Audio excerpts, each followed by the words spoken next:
Hello and welcome to our math lesson for today.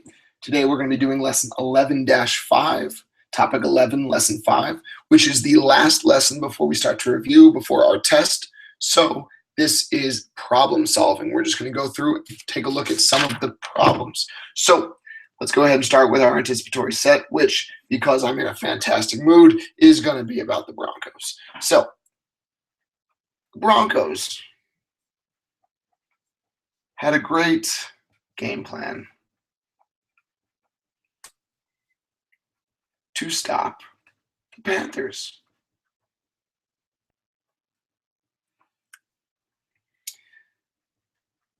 They broke the problem down and analyzed each part.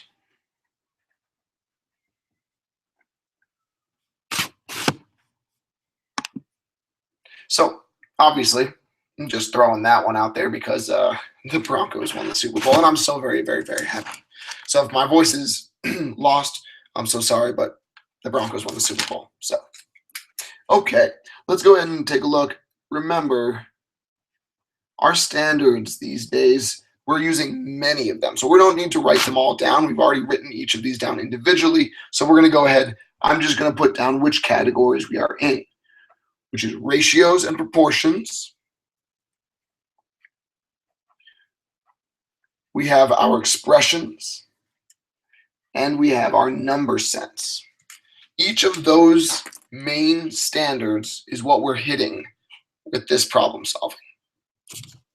Now, we really don't have any input because this is at the end of our lesson, end of our topic. We've already gone over a lot of this information, but I'm going to go ahead and put on one language of the discipline that we can go ahead and write down, because it's something we are going to take a look at, and it's a great visual, spatial way to look at a problem. What I'm going to write down is the bar diagram. The bar diagram. And the bar diagram is a strategy to represent part to whole relationships. Oh, there we go. Oh, just got it in there. Relationships. So bar diagrams are used to represent part to whole relationships. So we're going to take a look at one of those today. But an example would be something like this.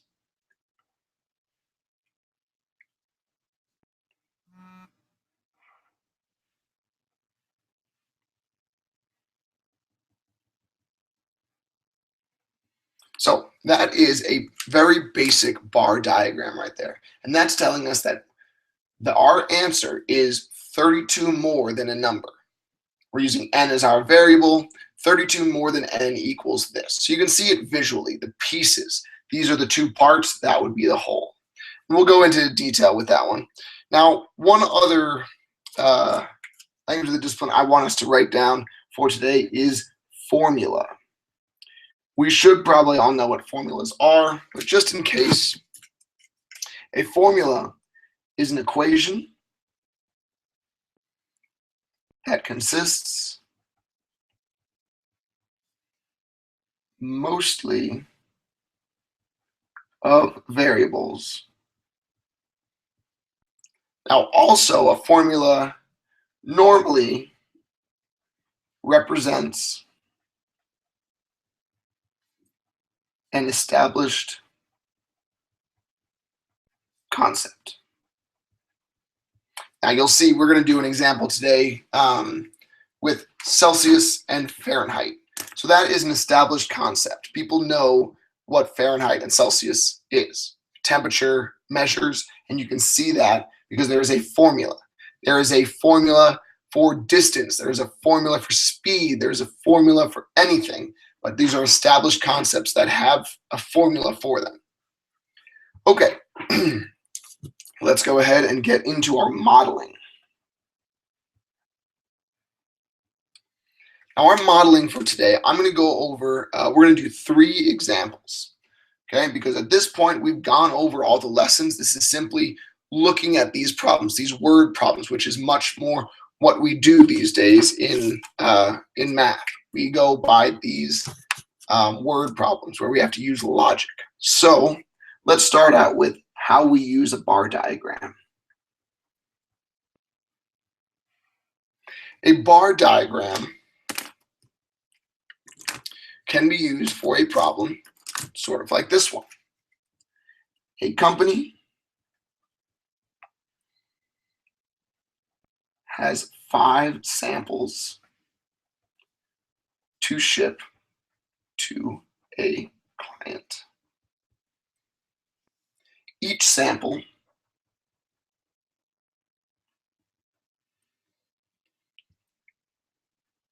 has the same weight.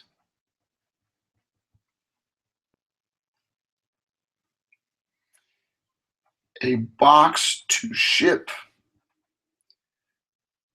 them weighs 8 ounces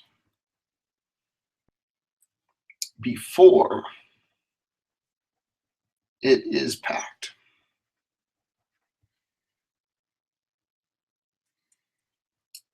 The total weight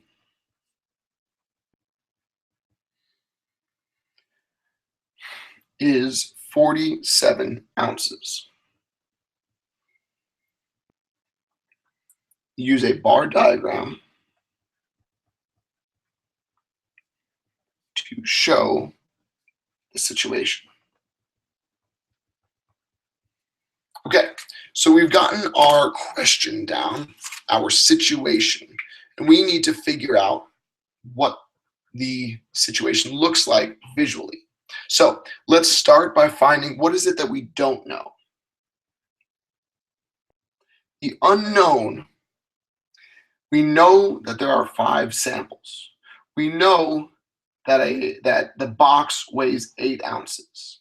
We know the total weight is 47 ounces. What we don't know is what each sample weighs. We know that they're the same weight, but we don't know what each sample weighs. So I'm going to go ahead and give this the variable of g. Okay, so now let's look at how we can use this bar diagram.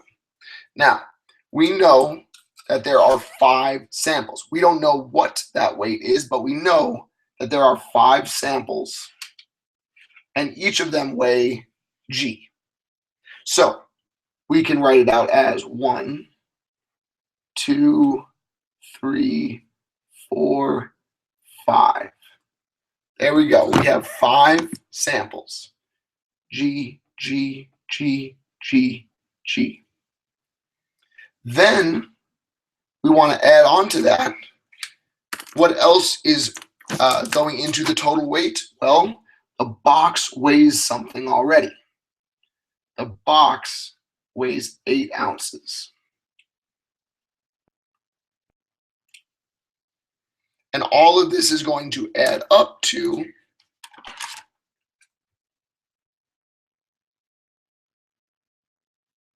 the total weight. Now, it's a little easier. Now we're going to fill everything in. It's easier to write if we go over and do it like this. Instead of writing all those G's out separately, I'm just going to go ahead and make a big box. And inside I will write 5G. Instead of writing box in this one, I'm going to go ahead and put how much it weighs, which is 8 ounces. And we know the total, which is 47 ounces. So all the pieces are there. Now we write it out as an equation. So to write it out as an equation, we have to take a look at what we're doing. We are adding this to this to get that. So it's just a simple addition problem. It's going to be 5G plus 8 equals 47. That's all they're asking us to do, find that relationship. But we can always solve this as well. We need to solve for g to find what one sample is. We just go ahead and subtract 8, subtract 8. Our next is going to be 5g equals 39. We divide by 5. We divide by 5. We now have g equals 39 over 5. 5 goes into 39 7 times evenly, with 4 left over the denominator of 5. One sample would weigh that amount. Okay, so that's one problem that we're going to go ahead and solve today. I'm going to go ahead and grab a different piece of paper, and we'll get going on our second. And on this one, we are going to be using a formula. Using a formula. Now, we're going to go ahead and do the temperature one here, but there's formulas for everything. Let's get that focused a little bit. There we go. Okay. There's formulas for anything you can imagine. We are going to go ahead and work with the Celsius formula. And the Celsius formula is C equals 5 over 9 times the quantity F minus 32, where F is the Fahrenheit temperature. Now, what if we said we wanted to know the Fahrenheit formula?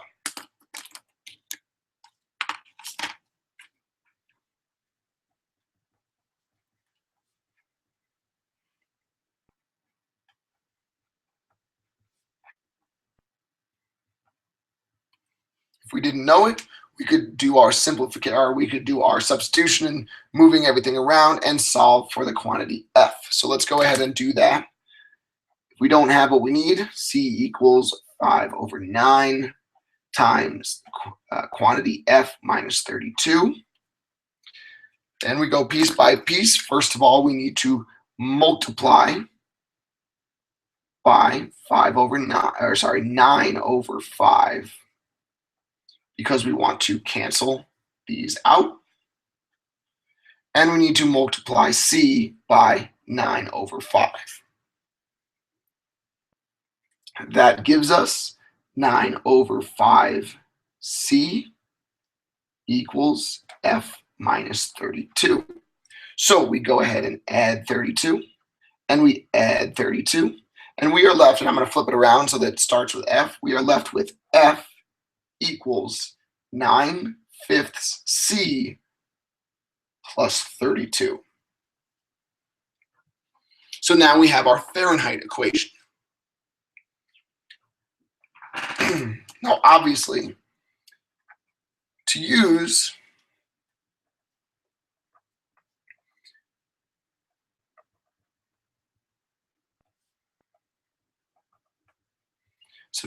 these formulas, you then just substitute the values you have in.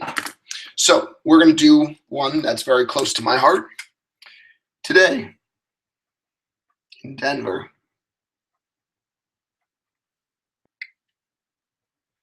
it is 7 degrees Celsius. What is the Fahrenheit? So we have one value, and we want to solve and find the Fahrenheit.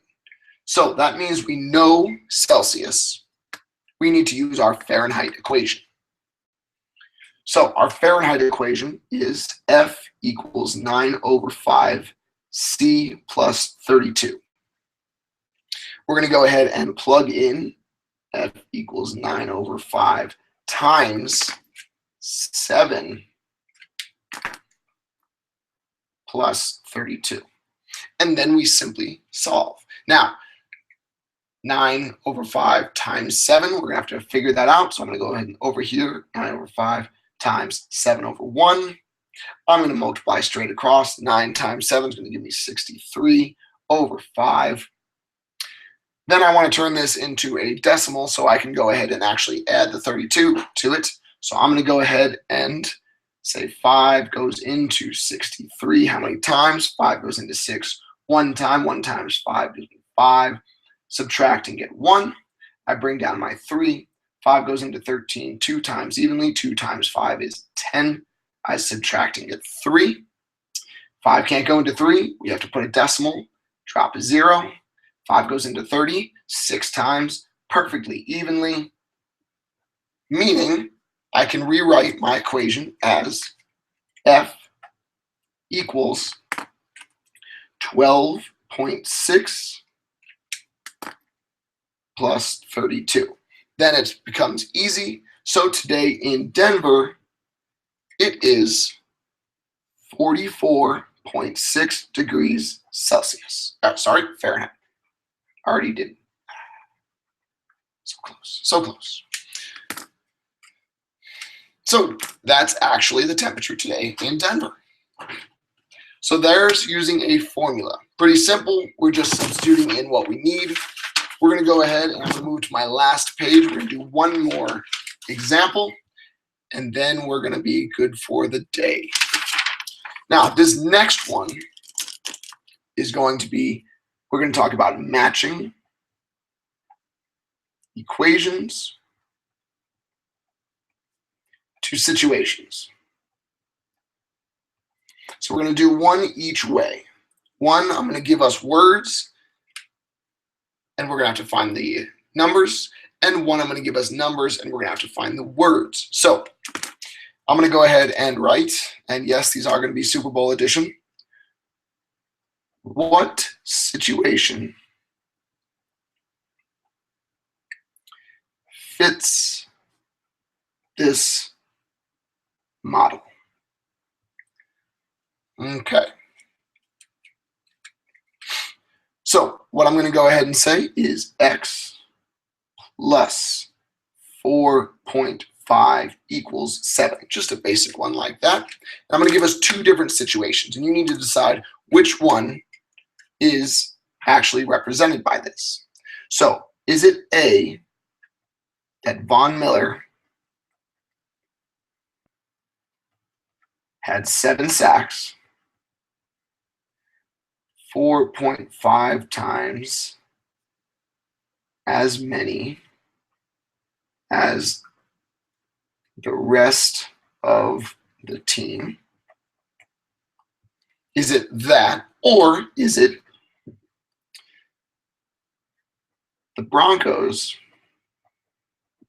had 7 sacks, 4.5 more than Von Miller alone? Okay, so we have two situations, both dealing with the Broncos. Yes. All right. So the first one, Von Miller had 7 sacks. Okay, well, 7. Let's see how it has to get there. 4.5 times as many as the rest of the team. This is an addition problem, 4.5 plus. There's no times here, so it can't be A. So let's check B. The Broncos had 7 sacks, 4.5 more than Von Miller alone.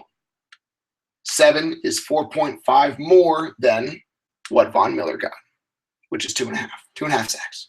Very nice. Okay, so our answer would be B. The next one is going to be write an equation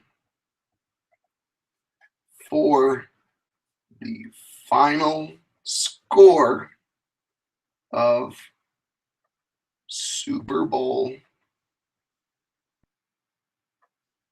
50. And the final score was Broncos 24, Panthers 10. So this is the Broncos, this is the Panthers. So if we're going to need to write an equation for this, we need to figure out what it would be. Well, we need to say, since the Panthers are I'm going to draw out a little box, a bar diagram here.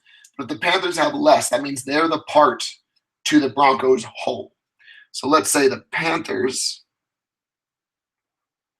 scored 10. The Broncos scored 24. And this then would become our missing. So these two need to add up to be this, meaning our equation is going to look like this: 10 plus x equals 24. And that would be an equation to show the final score of Super Bowl 50. X being how much more the Broncos scored than the Panthers. And if we wanted to solve, obviously we would just subtract 10 here, subtract 10 here, and get x equals 14. Okay, that's all we're doing today because it's simply problem solving. Looking at these word problems and understanding them and coming up with ways to solve them. So our guided practice is going to be our 11-5 guided practice. That is assigned. Our independent practice